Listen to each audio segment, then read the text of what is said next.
जय हिंद साथियों, स्वागत है आपका self study classes YouTube channel में। दोस्तों, मैं आपको बता दूं कि 26 तारीख को यानी कि 26 सितंबर को आपका जो है एमपी टेट का एग्जाम है। दोस्तों, उसके लिए आपने अपना आकलन किया अभी से कि नहीं किया? दोस्तों, परीक्षा ऐप पर मॉडल पेपर उपलब्ध हैं। जैसे आपकी परीक्षा में 150 नंबर के पेपर आना है, वैसे ही परीक्षा ऐप पर मॉडल पेपर उपलब्ध हैं और 150 नंबर से आपके कितने नंबर आ रहे हैं इसका आकलन आप कर लें। बहुत सारे बच्चों ने दोस्तों ये टेस्ट सीरीज लगाई है, तो आप भी परीक्षा ऐप की टेस्ट सीरीज लगाएं और self SC40 coupon code use करें तो 40% आपको ऑफ मिल जाएगा। स्टार्ट करेंगे आज का वीडियो। आज हम परिवार से संबंधित पढ़ेंगे और साथियों हमारे टेलीग्राम ग्रुप से सभी लोग जुड़ेंगे जहां पर आपको PDF भी मिलेगी। ठीक है, तो सबसे पहले हम पढ़ेंगे परिवार के बारे में कि परिवार क्या है और परिवार से कितने प्रश्न बन सकते हैं उसके बारे में भी चर्चा करेंगे। ठीक है, सबसे पहले हम देखें कि परिवार सामाजिक संगठनों में सबसे महत्वपूर्ण सर्वव्यापी एवं प्राथमिक सामाजिक संगठन या समूह है। ठीक है, आपसे क्वेश्चन पूछा जाएगा कि जो है सामाजिक संगठनों में सबसे या प्राथमिक जो सामाजिक संगठन है वो कौन सा है, तो आपका उत्तर होना चाहिए परिवार। ठीक है ना। तो परिवार का जो है इसमें महत्वपूर्ण स्थान होता है। बालक परिवार में ही जन्म लेता है तथा परिवार में ही उसका लालन पोषण होता है, पालन पोषण होता है। ठीक है, परिवार ही उसे पारिवारिक एवं सामाजिक प्राणी बनाता है। बालक की प्रथम पाठशाला परिवार होती है। आपसे पूछा जाएगा कि बालक की प्रथम पाठशाला क्या होती है, तो परिवार होती है। ठीक है, क्वेश्चन यहां से लिखते जाना, मैं जो आपको क्वेश्चन बताता हूं वो आप नोट्स बनाते जाना। यहां से क्वेश्चन छोटे छोटे क्वेश्चन आपको याद करनी है। परिवार समाज की एक महत्वपूर्ण इकाई है। समाजीकरण, संस्कृति के हस्तांतरण तथा सामाजिक नियंत्रण में भी परिवार की महत्वपूर्ण भूमिका होती है। आपको पता होगा कि एक बच्चा जब जन्म लेता है तो बस धीरे धीरे उसका सामाजीकरण होता है। सबसे पहले वो अपनी माँ को जानता है, उसके बाद धीरे धीरे अपने पिता को और अपने परिवार को जानने लगता है। मतलब उसका समाज से क्या होता है, समाज से वह मिलता है, समाजीकरण होता है। ठीक है, धीरे धीरे वह सामाजिक संबंधों को जानने लगता है। और उसी में अगर हम बात करें कि सामाजिक संबंधों की जो सबसे छोटी इकाई है, सबसे पहली इकाई है वो परिवार है, जिसमें बच्चे का जन्म होता है, पालन पोषण होता है और बच्चे को सामाजिक प्राणी बनाया जाता है। ये चीज आपको ध्यान रखना है परिवार के बारे में। परिवार का अर्थ एवं परिभाषा अगर हम पढ़ें तो परिवार शब्द लैटिन भाषा के जो है फैमुलस से बना है, आपको याद रख लेना है। ठीक है, इससे एक समूह का बोध होता है जिसमें माता पिता, अविवाहित बच्चे, नौकर आते हैं। ठीक है, एक परिवार में माता पिता और अविवाहित बच्चे और नौकर इसमें आते हैं, तो ये चीज आपको ध्यान रखनी है। बात करते हैं मैकाइवर तथा पेज के अनुसार, परिवार उस समूह को कहते हैं जो यौन संबंधों पर आधारित है तथा इतना छोटा और शक्तिशाली है कि संतान के जन्म और पालन पोषण की व्यवस्था करने की क्षमता रखता है। तो ये किसने कहा है? मैकाइवर ने कहा है। तो जो अलग अलग विद्वान हैं सभी ने अपने अपने अनुसार से अलग अलग जो है अपने विचार जो है प्रकट किए हैं। बात कर लेते हैं क्लेयर के अनुसार। क्लेयर परिवार से तात्पर्य माता पिता और बच्चों के संबंधों की व्यवस्था है। कौन बोल रहे हैं? क्लेयर बोल रहे हैं। ठीक है, मनुष्य एक सामाजिक प्राणी है, ये किसने कहा है? अरस्तु ने कहा है। याद रख लेना, मोस्ट इंपोर्टेंट है। अरस्तु साहब ने कहा है कि मनुष्य एक सामाजिक प्राणी है। परिवार की विशेषताएं, आपसे पूछा जाएगा कि निम्न में से बताइए कौन सी परिवार की विशेषता नहीं है, और इस प्रकार से विकल्प दिए जाएंगे और एक विकल्प गलत दिया जाएगा। ठीक है, विवाह एवं यौन संबंधी परिवार की व्यवस्था है, विशेषता है। वंश परंपरा एवं नामकरण की प्रणाली होती है। एक सामान्य निवास स्थान होता है। सार्वभौमिक संगठन होता है। परस्पर आर्थिक बंधन होता है। परिवार के सदस्यों में उत्तरदायित्व की क्या होती है? भावना होती है। ये चीज भी याद रखनी है। परिवार के प्रकार, परिवार के जो है आकार के आधार पर मनुष्यों के परिवार के दो प्रकार के होते हैं। ठीक है, ये चीज आपको याद रख लेनी है। काय के आधार पर? आकार के आधार पर होते हैं। एक तो होता है एकल परिवार, दूसरा होता है संयुक्त परिवार। आकार के आधार पर कितने मनुष्य के कितने परिवार के कितने भेद होते हैं आपसे पूछा जाएगा, तो एक एकल परिवार और संयुक्त परिवार, मतलब दो भेद होते हैं। ठीक है, आपके विकल्प दिए जाएंगे 2, 3, 4 ऐसे विकल्प दिए जाएंगे, आपको टिक करना है 2, एकल परिवार और संयुक्त परिवार, है ना। जान लेते हैं एकल परिवार के बारे में। इस तरह के परिवार में माँ बाप तथा उनके अविवाहित बच्चे शामिल होते हैं। अपरिवार कैसा होता है, छोटा होता है। ये आप तस्वीर देख रहे होंगे, ये क्या है, एकल परिवार है ना, ये बच्चे हैं, माँ बाप हैं, ये एकल परिवार कहलाता है। और एकल परिवार जो है माँ बाप बच्चे इसमें शामिल होते हैं, तो ये चीज आपको देख लेनी है। अब बात कर लेते हैं हम संयुक्त परिवार की। जी हाँ दोस्तों, यहां पर देखिए संयुक्त परिवार।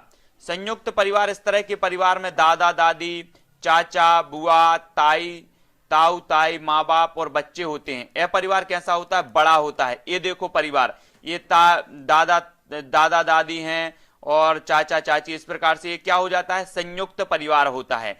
तो हमने पढ़ा कि आकार के आधार पर जो परिवार के भेद होते हैं वो होते हैं दो प्रकार के, ठीक है। एक तो एकल परिवार और दूसरा है संयुक्त परिवार। और संयुक्त परिवार और एकल परिवार के बारे में हमने यहां पर देख लिया है। यहां पर देखते हैं क्या है, संयुक्त परिवार जो है हमने देख लिया। किसी एक परिवार को एक पेड़ के रूप में दर्शाया जा सकता है जिसे पारिवारिक वृक्ष कहते हैं, ठीक है। तो यहां पर देखें एकल परिवार, एकल परिवार में क्या होता है, माता पिता, लड़का और लड़की, मतलब जो बच्चे होते हैं, अविवाहित बच्चे, वो होते हैं एकल परिवार में। तो इस प्रकार से देखेंगे। बात करेंगे संयुक्त परिवार में, तो दादा दादी, फिर ताऊ ताई, फिर उनके बच्चे, माँ बाप, फिर उनके बच्चे, चाचा चाची, बच्चे और बुआ बच्चे। तो इस प्रकार से अगर हम देखें कि दादा दादी में ताऊ ताई, अगर ये भज्जा भाई हैं इनके, तो बड़े भाई हैं, अगर आपके बड़े पापा हैं तो ताऊ ताई हैं, आपके माँ बाप हैं, चाचा चाची हैं, बुआ लोग हैं। तो ये संयुक्त परिवार और उनके जो बच्चे आएंगे, ये सारे के सारे इसमें मिलकर एक संयुक्त परिवार का गठन करते हैं। तो एकल परिवार भी देख लिया हमने, संयुक्त परिवार भी देख लिया। अब ये चीज बहुत अच्छे से हमें समझनी है, ठीक है। एकल परिवार के गुण, यहां से पूछा जाएगा कि आपको बताइए कौन सा एकल परिवार का गुण नहीं है। तो एकल परिवार के सदस्य अधिक आत्मनिर्भर होते हैं और वे आत्मविश्वास से भरे हुए किसी भी काम को करने में सक्षम होते हैं। एकल परिवार सुखी परिवार होता है। एकल परिवार सदस्यों को अपने व्यक्तित्व का विकास करने का अवसर प्राप्त होता है। एकल परिवार अपने सभी सदस्यों का शिक्षित होने का समान अवसर देता है। एकल परिवार में पारिवारिक कलह की संभावना नहीं होती है। एकल परिवार में सामान्यतः कम आय होते हुए भी आर्थिक परेशानियों का सामना नहीं करना पड़ता। परिवार में सभी लोग खुश एवं प्रसन्नचित्त रहते हैं। तो ये एकल परिवार के क्या हो गए, गुण हो गए। अब वहीं अब किसी के गुण हैं तो दोष जरूर होंगे, तो एकल परिवार के दोष भी देख लेते हैं। एकल परिवार में प्राय बच्चे का उचित देखभाल नहीं हो पाता, सही बात है। जैसे माता पिता होते हैं एकल परिवार में बस, और संयुक्त परिवार में हम देखते हैं कि दादा दादी बहुत सारे लोग हैं, तो बच्चों की देखभाल उचित रूप से होती है।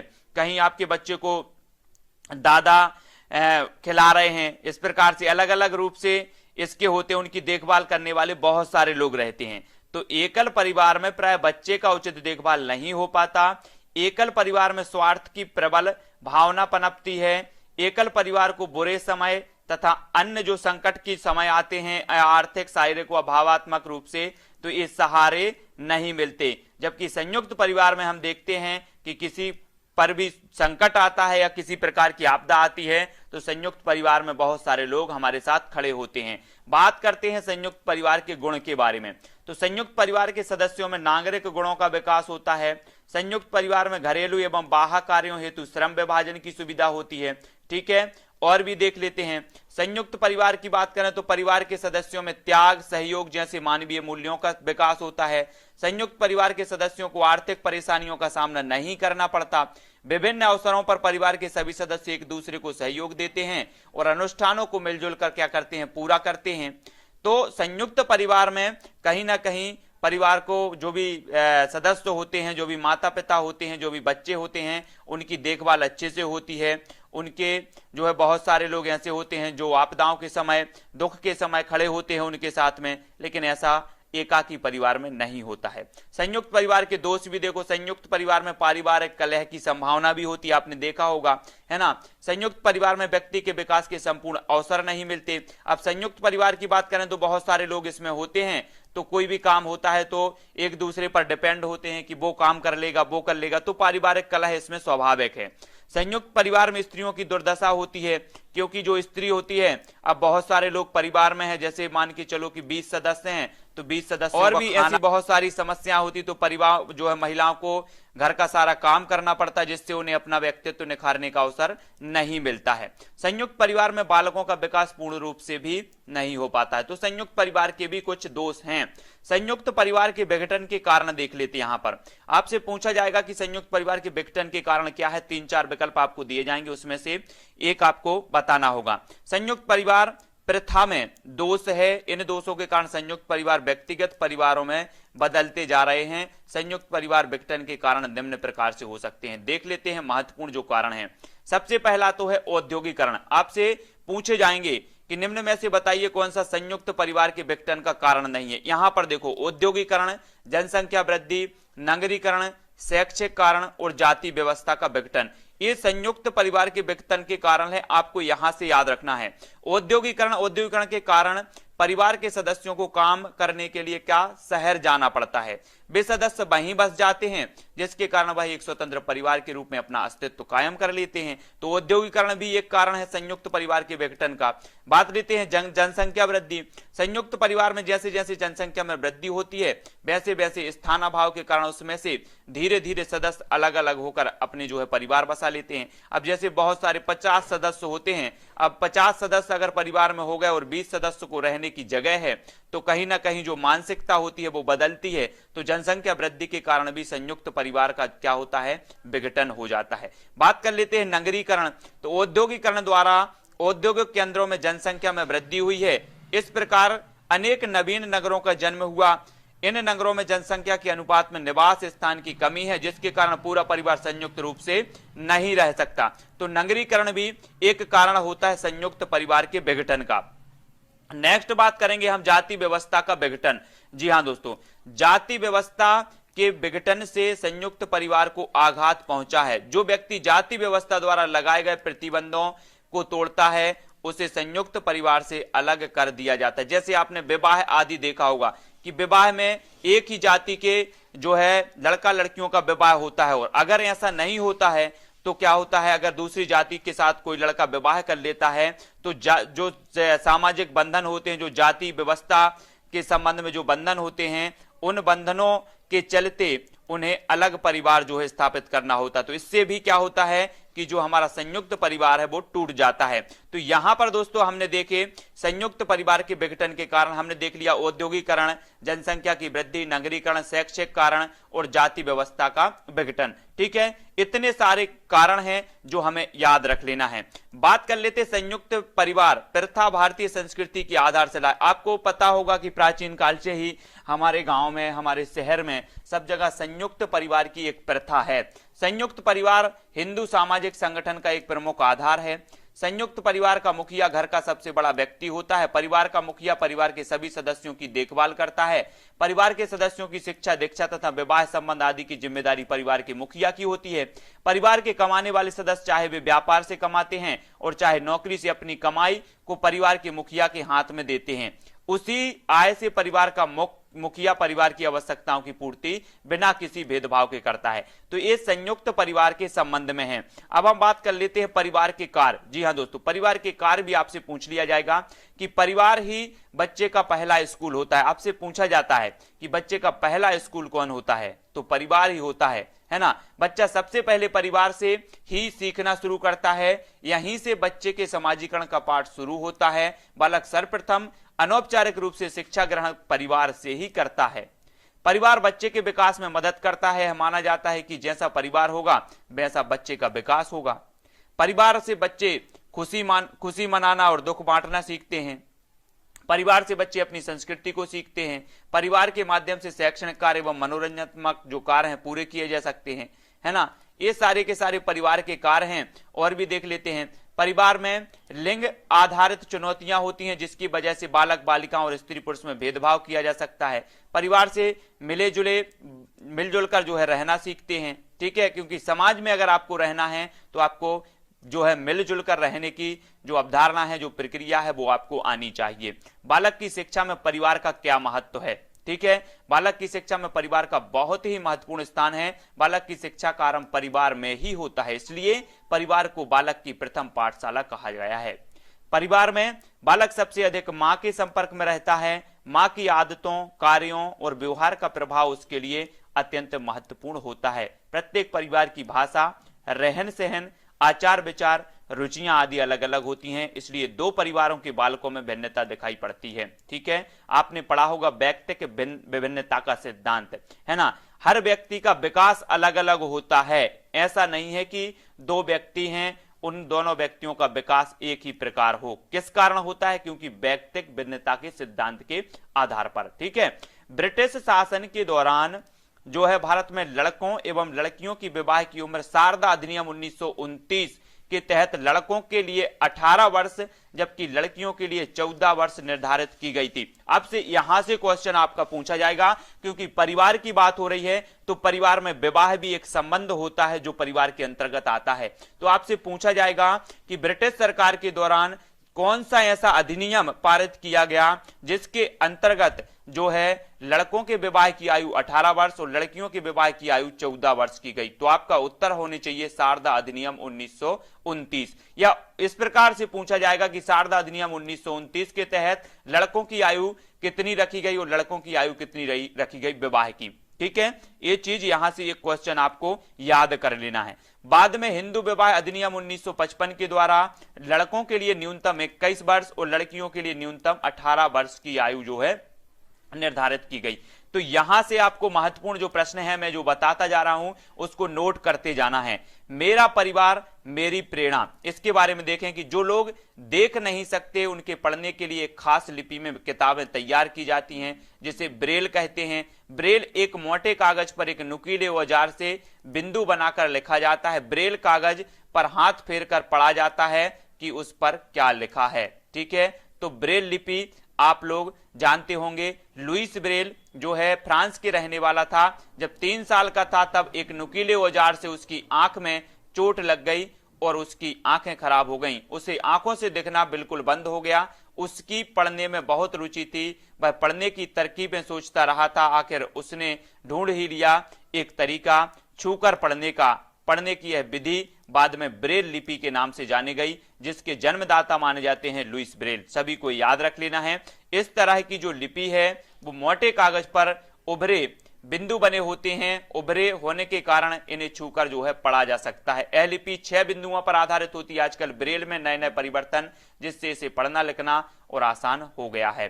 ठीक है, तो ये चीज भी महत्वपूर्ण है, आपको याद रख लेना है। ठीक है, ब्रेल लिपि से संबंधित। और परिवार के बारे में इतनी हमने महत्वपूर्ण जानकारी यहां पर देखी है कि परिवार के 2 भेद होते हैं, 2 प्रकार होते हैं। एक तो होता है एकल परिवार और दूसरा होता है संयुक्त परिवार। ठीक है, संयुक्त परिवार में दादा दादी चाचा ताऊ सभी लोग रहते हैं, जबकि एकल परिवार में माता पिता और उनके बच्चे रहते हैं। तो इतने चीजें हमने बहुत अच्छे से समझ ली हैं। परिवार के संयुक्त परिवार, एकाकी परिवार, सभी के गुण भी देख लिए हैं। यहां पर अगर कोई आपको डाउट लगता है तो जरूर कमेंट में करें। वीडियो को लाइक और शेयर जरूर करना है। ठीक है, अब यहां से दोस्तों आपके पूछे जाएंगे महत्वपूर्ण प्रश्न। प्रश्नों के बारे में यहां पर हम चर्चा करेंगे। सबसे पहला प्रश्न है, भारत में लड़के और लड़कियों की विवाह की न्यूनतम आयु क्या है?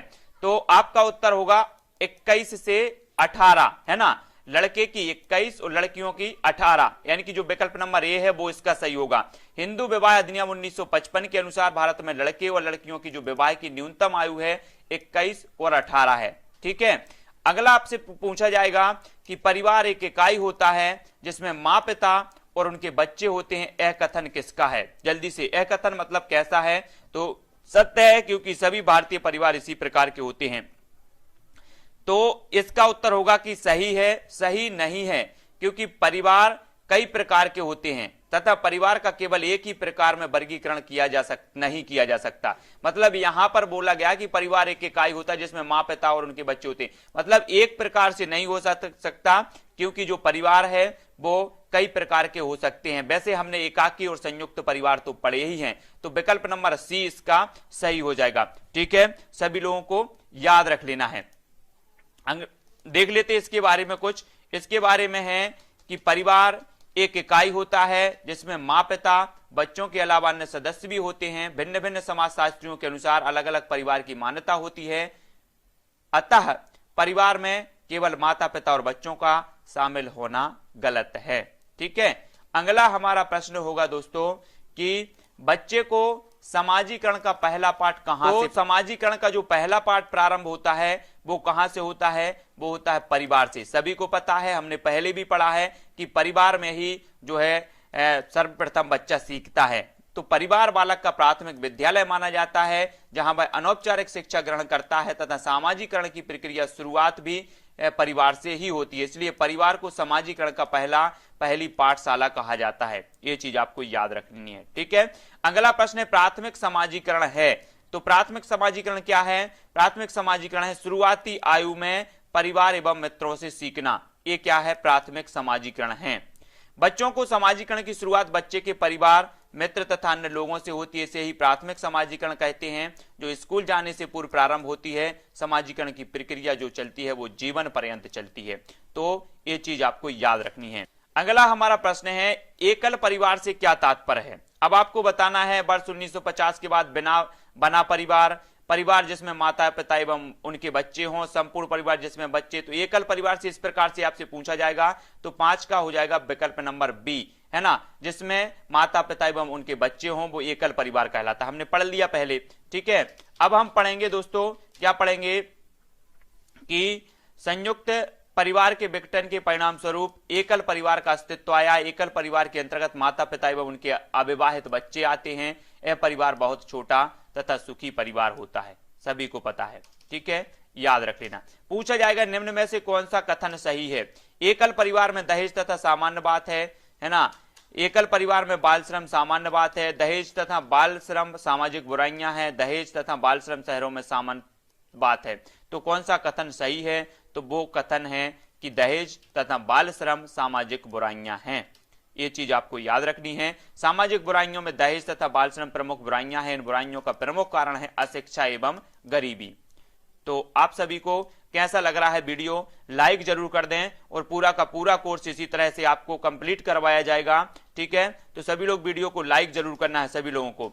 अगला जो हमारा प्रश्न है वो है भारत में बाल विवाह निषेध अधिनियम किस वर्ष पारित किया गया? तो आपको बताना, इस प्रकार से आपसे क्वेश्चन पूछा जाएगा, भारत में बाल विवाह निषेध अधिनियम किस वर्ष पारित किया गया? तो भारत में बाल विवाह निषेध अधिनियम 2006 में पारित किया गया, यानी कि जो विकल्प नंबर 1 है वो इसका सही हो जाएगा, जबकि 1 नवंबर 2007 को इसे लागू किया गया। तो सभी लोगों को रटना है, ये प्रश्न बहुत ही महत्वपूर्ण है और सभी लोग वीडियो को लाइक और शेयर अवश्य करना अपने मित्रों तक, क्योंकि ये बहुत ही महत्वपूर्ण प्रश्न, यहां से क्वेश्चन आपका बनेगा ही। भारत में बाल विवाह निषेध अधिनियम पारित किया गया 2006 में, लागू किया गया 2007 में। कौन सी विशेषता परिवार की नहीं है? आप सभी को बताना है। ये 4 विकल्प हमारे सामने मौजूद हैं, तो जल्दी से कमेंट लिखो कौन सी विशेषता परिवार की नहीं है। जल्दी से 4 विकल्पों में से एक का चयन करना है। उत्तर होगा बी, प्रत्येक सदस्य की आय भिन्न जमा की जाती है। ये जो है परिवार की नहीं है। मनुष्य सहित सभी जीव जंतु अपने अपने बच्चों के साथ रहते हैं और अपने अपने परिवार बनाते हैं। एक मनुष्य परिवार में भी सभी लोग होते हैं जो एक दूसरे के रक्त संबंधी होते हैं। परिवार छोटा हो या बड़ा दोनों हो सकता है, ठीक है। परिवार में कम से कम 2 भिन्न लिंग वाले वयस्क के साथ रहना चाहिए। इसके अलावा वे समान आवास, भोजन और समान सामाजिक क्रियाओं का उपयोग करते हों तथा सुरक्षा एवं बच्चों का साझा उत्तरदायित्व होना चाहिए, ठीक है। तो इस प्रकार के क्वेश्चन भी आपके आएंगे। अब दोस्तों आपसे पूछा जाएगा कि शारदा एक्ट का संबंध निम्न में से किससे है? जल्दी आपको बताना है शारदा एक्ट के बारे में। तो शारदा एक्ट का भी आपसे पूछा जाएगा बाल विवाह से, दहेज प्रथा से, बाल श्रम या अनिवार्य शिक्षा से।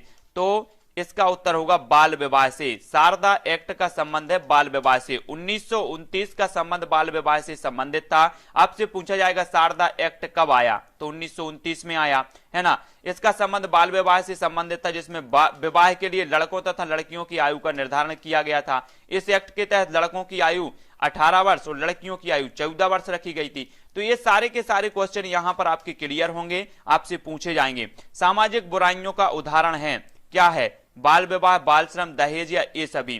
तो उत्तर होगा ये सभी। चाहे बाल विवाह हो, चाहे बाल श्रम हो या फिर दहेज हो, ये सभी प्रकार की सामाजिक बुराइयों के उदाहरण माने जाते हैं। समाज में दोष उत्पन्न करने वाले तत्व सामाजिक बुराइयां कहलाते हैं। इसके अंतर्गत बाल विवाह, दहेज प्रथा, बाल श्रम आदि बुराइयां आती हैं। तो सभी को रट लेना है, वीडियो को लाइक करना है, शेयर करना है। हमने यहां पर आज हमारा पहला जो टॉपिक था परिवार से संबंधित था, उसको हमने पढ़ लिया। ठीक है, एमपी टेट सीटीईटी जो भी वाले हैं सभी लोगों के ये पूछा ही जाता है, परिवार टॉपिक से आपके क्वेश्चन आते ही हैं। ठीक है, हमारा परिवार हमारे मित्र, यहां से हमने पूरा का पूरा क्लियर किया है। ऐसा कोई भी बंदा नहीं होना चाहिए जिसको वीडियो अच्छा लगा और वो लाइक ना करे। तो सभी लोगों को लाइक करना है, कमेंट में भी आपको बताना है कि आपको ये वीडियो कैसा लगा है, और अपने मित्रों तक, अपने व्हाट्सएप, फेसबुक, टेलीग्राम आदि सभी ग्रुपों में इसको शेयर करना है। पूरा वीडियो आपको, पूरा जो कोर्स है वो कंप्लीट कराया जाएगा। सबसे पहले आपको थ्योरी पढ़ाई जाएगी, पूरा विस्तृत रूप से पढ़ाया जाएगा, उसके बारे में फिर क्या क्या क्वेश्चन इसमें बन सकते हैं वो आपको बताए जाएंगे। तो दोस्तों इसी प्रकार से जुड़े रहना है। शाम को 6:30 बजे सेल्फ स्टडी क्लासेस में आपकी लाइव क्लास होती है, बाल विकास पर्यावरण से संबंधित टेस्ट सीरीज, वो जरूर देखें। ठीक है, बाल विकास से संबंधित रोज दोपहर में 2:30 बजे आपकी लाइव क्लास होगी, तो वो जरूर पढ़ें। हिंदी से संबंधित 9 बजे लाइव क्लास होती है, तो उसको भी देखना है। और रात्रि 12 बजे आपकी करंट अफेयर्स की क्लास होती है, तो उसको भी आपको पढ़ना है। तो इसी प्रकार से दोस्तों हमारे टेलीग्राम ग्रुप से आपको जुड़ना है। टेलीग्राम ग्रुप से जुड़ने के लिए आपको सर्च करना है IAS स्टडी ट्रैक। ठीक है, स्टडी ट्रैक सर्च करना है और ज्वाइन हो जाना है। तो आज के वीडियो के लिए बस इतना ही दोस्तों। वीडियो को लाइक और शेयर अवश्य करना है। जय हिंद।